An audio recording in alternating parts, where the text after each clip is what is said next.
Well, the country's motto is One Zambia, One Nation, reflecting the ideal of unity that allowed it to become a model of political stability in Africa for decades. But that unity is very much under threat, as is Zambia's democratic legacy, as the country heads into a critical election next week.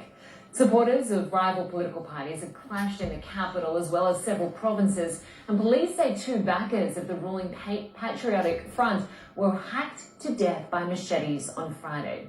Well, President Edgar Lungu has deployed the military, saying troops are necessary to quell the violence. But critics say the extreme measure isn't justified, calling it an act of desperation to intimidate voters amid a strong challenge to the president's rule. Mr. Lungu is locked in a tight race with the opposition leader. Authorities have banned campaign rallies, citing the spread of coronavirus. And Amnesty International is accusing the president of using repressive tactics to win another term. It says Zambia's human rights record has drastically deteriorated on his watch. Well, our next guest says Zambia's democratic decline has become emblematic of the creeping authoritarian across the region. Judd Dervermont is the director of the African program at the Centre for Strategic and International Studies and joins us now. Good to have you with us. Happy to be here. Thank you. So Thursday next week is when voters will go to the polls to elect not just the president, but other representatives. But we are already seeing these pockets of gruesome violence, and the army has been deployed under the president's orders. What are your sources telling you right now on the ground about how this is playing out? Yeah, I mean, most observers think this is exceptional, the level of violence right now, and just the backsliding that we're seeing in Zambia in terms of its democratic traditions.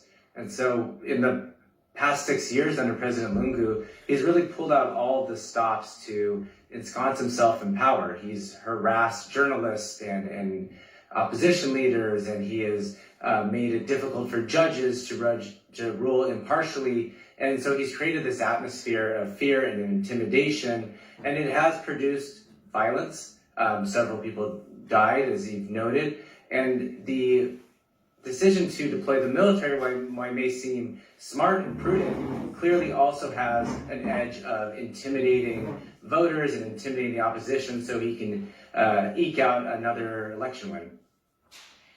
And in terms of what's going on with voter registration, I understand the Electoral Commission pretty much just threw out what had been used, a system that had been used for over a decade, and then asked 8 million people to register in just 38 days. Any indication of how many people have registered to vote at this stage? I don't have the numbers, but clearly this is a ploy to make sure that he is in a pole position to win this election. We do know that many of the opposition strongholds have been under-registered. And I think it's just important to zoom back here. The election that Lungu won in 15 and then the subsequent election that he won in 16, he only won by about 100,000 votes. This is a tight election, so he needs every single edge he has. And by asking the Electoral Commission of Zambia to throw out, or demanding that they throw out the voter registration, allows him to sort of decide who votes and who doesn't, and he's clearly tilting it in his direction. And you mentioned this increase, this surge in violence, this political violence that we are seeing. We know that the president's main rival has been detained several times since he started contesting the top job. What impact is that likely to have? Yeah, it's going to convey to his supporters, Hakainde Hichilema's supporters, that they are under threat if they vote for him. The president and the Electoral Commission have made it very difficult for the opposition to even campaign. So first they use the cover of COVID to say they couldn't campaign, but meanwhile giving the government a carve out because they were doing service delivery, etc. And now using violence as a reason why you can't campaign. So the opposition has been hamstrung from the very beginning. Voters are almost certainly intimidated, and it really clouds the ability of anyone to say that this is going to be a free and fair election, just given what we're seeing in the pre-election environment.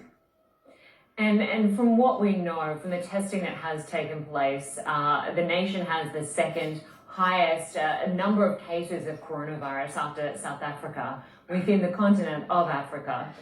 As a result of that, political rallies have been banned. Does that benefit the sitting president?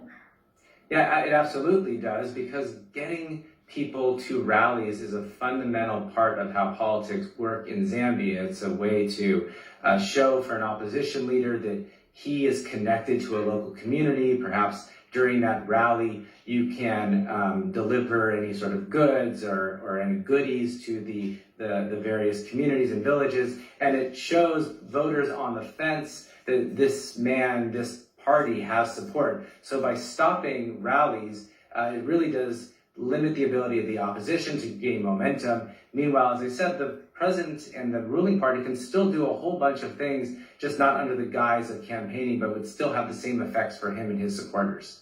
We'll see how this plays out. Judd Dervermont, Director of the African Program at the Center for Strategic and International Studies. Good to have you with us. Thanks so much. Thank you.